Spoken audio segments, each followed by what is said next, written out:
Now, Advocate Paul Hoffman appeared before Parliament's Joint Constitutional Review Committee to propose an amendment. The Accountability Now Director proposes for the establishment of a new Chapter 9 institution to fight corruption in South Africa. Advocate Paul Hoffman joins us now to give some clarity. A very good evening to you. Thank you so much for your time.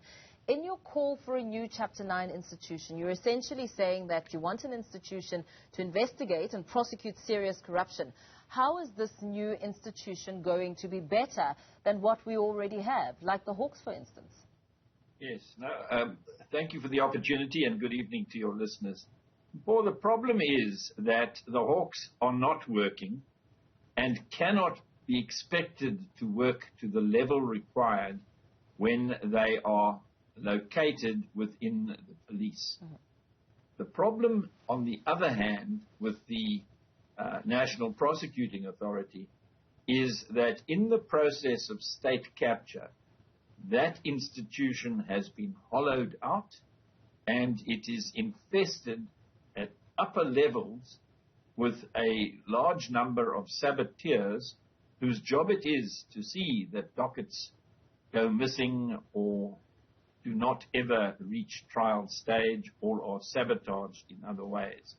The word saboteurs in relation to staff on the National Prosecuting Authority is not one that I've invented. It's what the leadership of the NPA complains about. So what we are required to do in South Africa, according to a judgment that enjoyed its 12th birthday yesterday, we were in Parliament exactly 12 years after the judgment was handed down.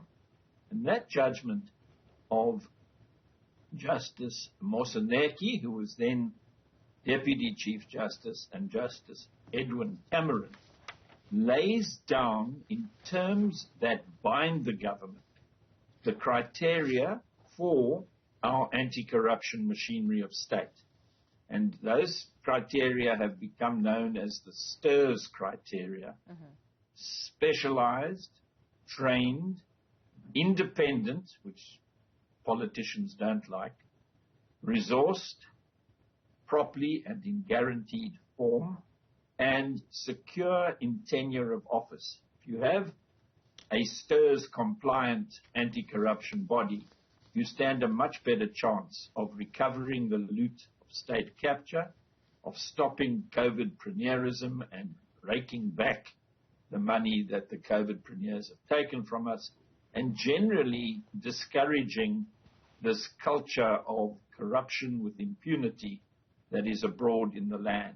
And the point that we made with the parliamentary committee on Friday was that this isn't a nice to have, it is actually what the law requires. And as we sit here at the moment, the law is not being complied with because the Hawks are not up to the task at hand. And if the Hawks don't do their investigations as they should, there is no prosecutable docket available, quite apart from the internal problems that the NPA is grappling with.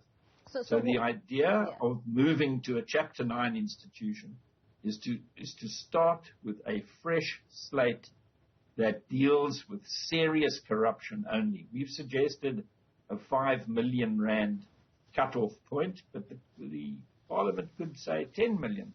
It's just to deal with the really expensive stuff, because the problem with corruption in South Africa is that public money is stolen.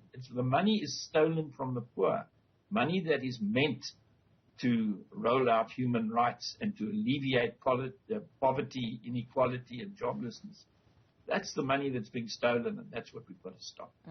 So in just re-examining what we have, the Hawks, the NPA, the SIU, what do you believe to be the underlying problem? Is it something towards a structural problem, or is it operational? What is it exactly? The SIU is not part of the Criminal Justice Administration at all.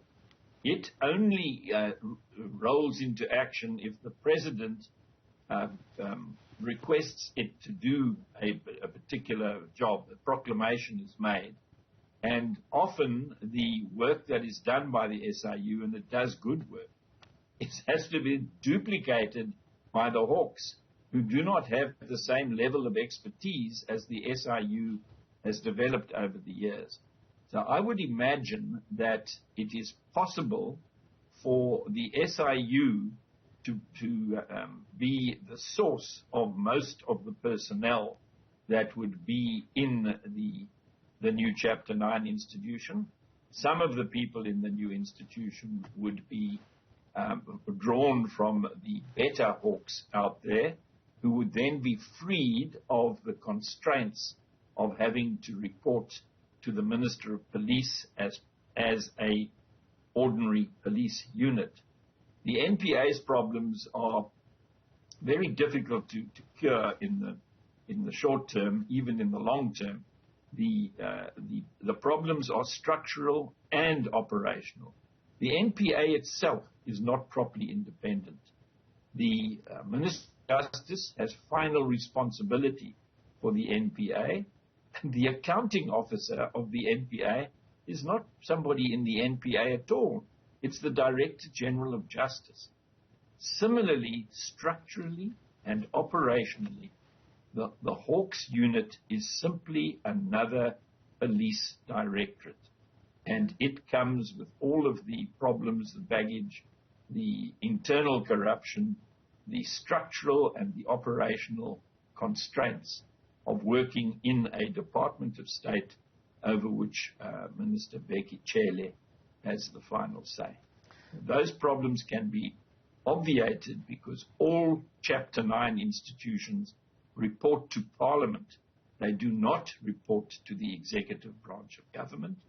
And the advantage of that is that Parliament, being a multi-party body, has better checks and balances than the executive, which is dominated by the majority party. So with the draft legislation, how are you then aiming to mend the defects in the capacity of the state to counter corruption? Yes.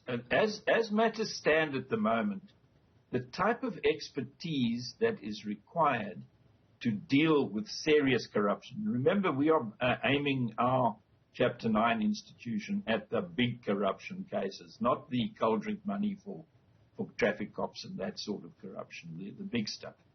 And if we are able to create this new institution and populate it with the right sort of people, we will attract the best people in the NPA, the best people in the SIU, and the best people in the Hawks to enjoy the status of a STIRS-compliant institution, and they will then also be supplemented by people who are at present former Scorpions who have taken to the private sector and would not be seen dead working for the NPA or the Hawks, but would be prepared to work for a body that does not have the same vulnerabilities that the Scorpions had.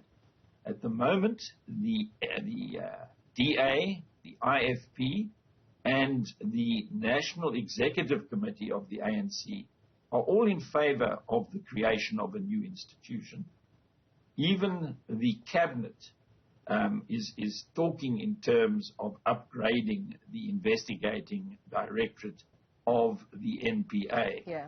But what they are aiming to do is to create another Scorpions-like institution, which will have exactly the same problems that the Scorpions had and will not be properly compliant with the criteria that have been laid down in binding fashion in that Glenister judgment of Moseneke and Cameron. So that is really where we're at.